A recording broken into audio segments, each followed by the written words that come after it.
ଏହି କାରଣରୁ ସାମିଲ ହେଲେନି। ଅନନ୍ତ ରାଧିକାଙ୍କ ବିବାହରେ କାହିଁକି ସାମିଲ ହେଲେନି କୋହଲି ରୋହିତ? ସାମ୍ନାକୁ ଆସିଲା ବଡ଼ କାରଣ। ଅନନ୍ତ ଅମ୍ବାନୀ ଏବଂ ରାଧିକା ମର୍ଚାଣ୍ଟଙ୍କ ବିବାହ 12 ଜୁଲାଇରେ ବହୁ ଧୁମଧାମରେ ଅନୁଷ୍ଠିତ ହୋଇଯାଇଛି। ଏହି ବିବାହରେ ଅତିଥିମାନଙ୍କ ଆଗମନ କିଛି ଦିନ ପୂର୍ବରୁ ଆରମ୍ଭ ହୋଇଥିଲା। ଚଳଚ୍ଚିତ୍ର ତାରକା, ବ୍ୟବସାୟୀଙ୍କଠାରୁ ଆରମ୍ଭ କରି କ୍ରୀଡ଼ାବିତ ପର୍ଯ୍ୟନ୍ତ ଅନେକ ପ୍ରସିଦ୍ଧ ଲୋକ ଏହି ଗ୍ରାଣ୍ଡ ବିବାହରେ ଯୋଗ ଦେଇଥିଲେ। କିନ୍ତୁ କିଛି କ୍ରିକେଟର ଥିଲେ ଯେଉଁମାନେ ଏହି ବିବାହରେ ଦେଖା ନଥିଲେ। ବିଶେଷ କରି ବିରାଟ କୋହଲି ଏବଂ ରୋହିତ ଶର୍ମା ଏହି ବିବାହରୁ ଦୂରେଇ ଥିଲେ।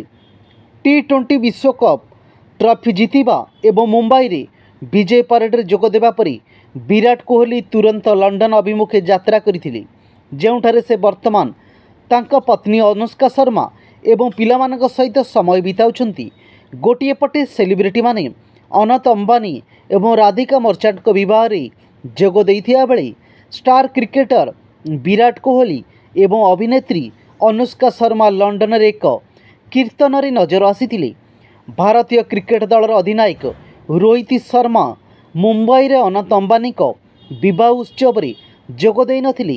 ଏହା ବଦଳରେ ତାଙ୍କୁ ଶନିବାର ଲଣ୍ଡନର ୱିମ୍ବଲଡନରେ ଦେଖିବାକୁ ମିଳିଥିଲା। ଏହା ନୁହେଁ ଯେ ଅନନ୍ତ ରାଧିକାଙ୍କ ବିବାହରେ କେବଳ କୋହଲି ଏବଂ ରୋହିତ ସାମିଲ ନଥିଲେ।